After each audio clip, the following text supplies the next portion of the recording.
The hospital night. He who loves his brother for Allah's sake, a true miracle story.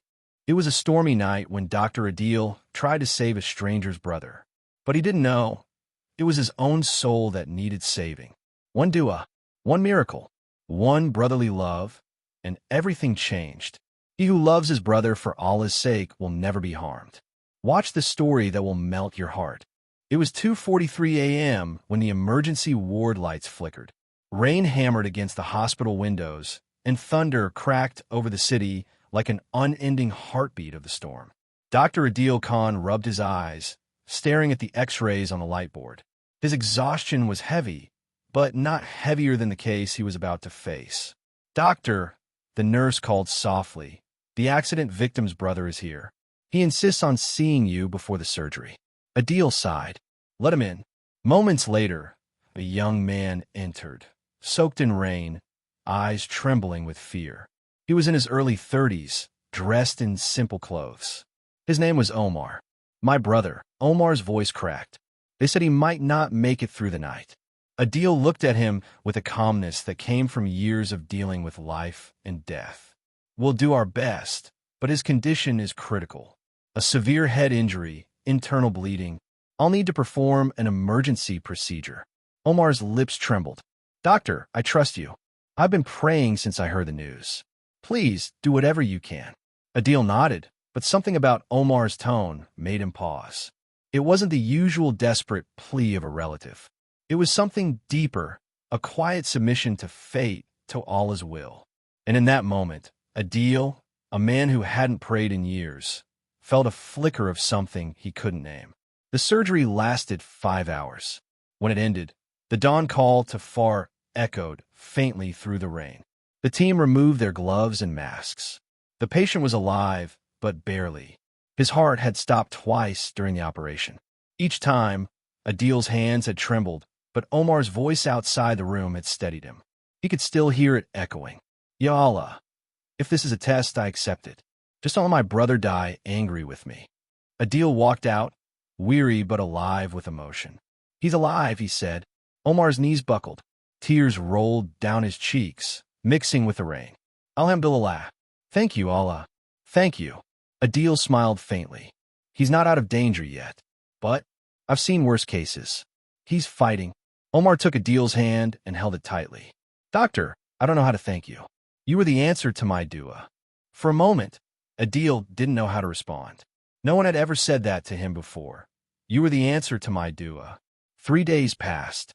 The patient, Bilal, remained unconscious but stable.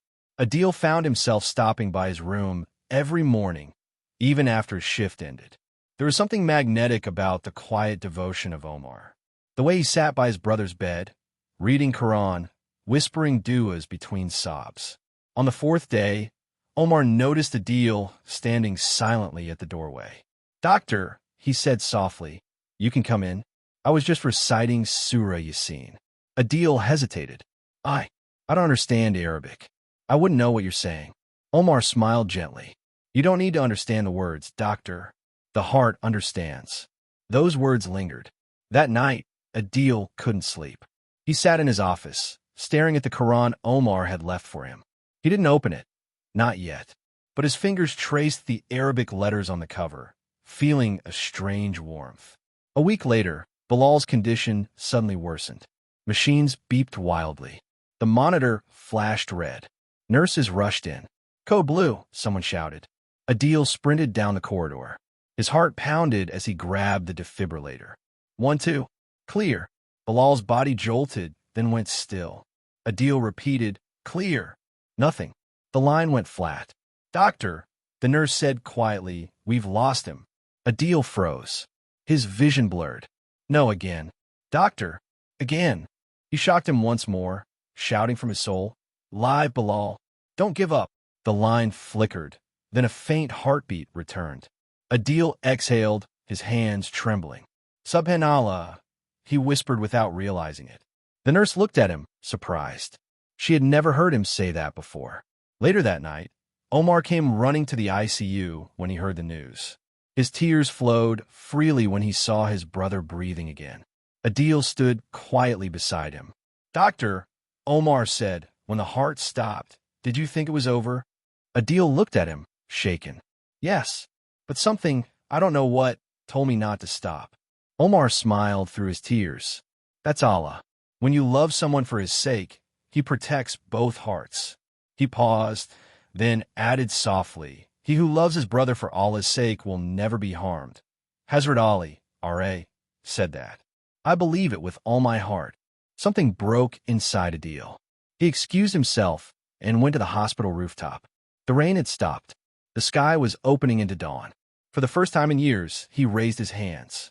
Ya Allah, if you're real, show me the light that this man sees.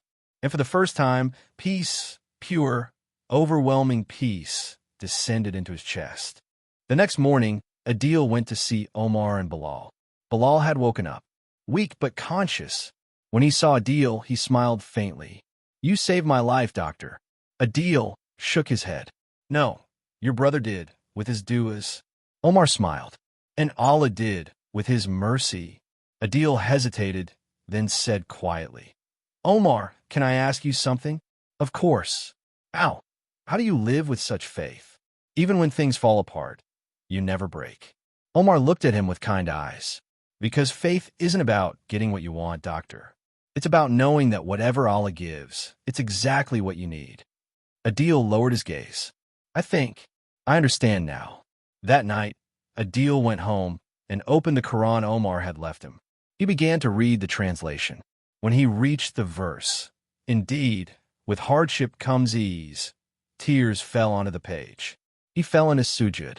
For the first time in his life, he prayed, not as a doctor, not as a scientist, but as a servant returning to his Creator.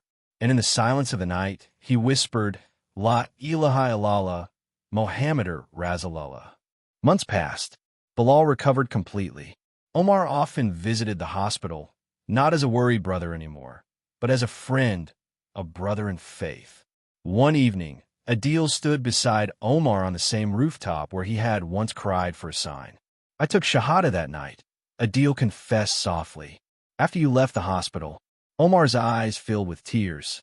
Alhamdulillah, Allah chose you. Adil smiled, and I realized something. That night, I didn't just save your brother's life. You saved my soul. Omar looked up at the sky. That's what brotherhood for Allah's sake means. It never harms. It heals. The wind whispered through the city, carrying the faint sound of the adhan. Both men turned toward the mosque in the distance. As they walked toward the light, their shadows merged on the wet rooftop. Two souls bound not by blood, but by divine love. And the world, for a moment, felt still, wrapped in mercy. He who loves his brother for Allah's sake will never be harmed. Hazrat Ali, R.A. This story reminds us that Allah protects those who love for his sake. Share this video so someone's heart may find light again. Subscribe to Deen in Minute for more true stories that awaken faith, heal hearts, and remind us of Allah's mercy. Because one share could change someone's destiny.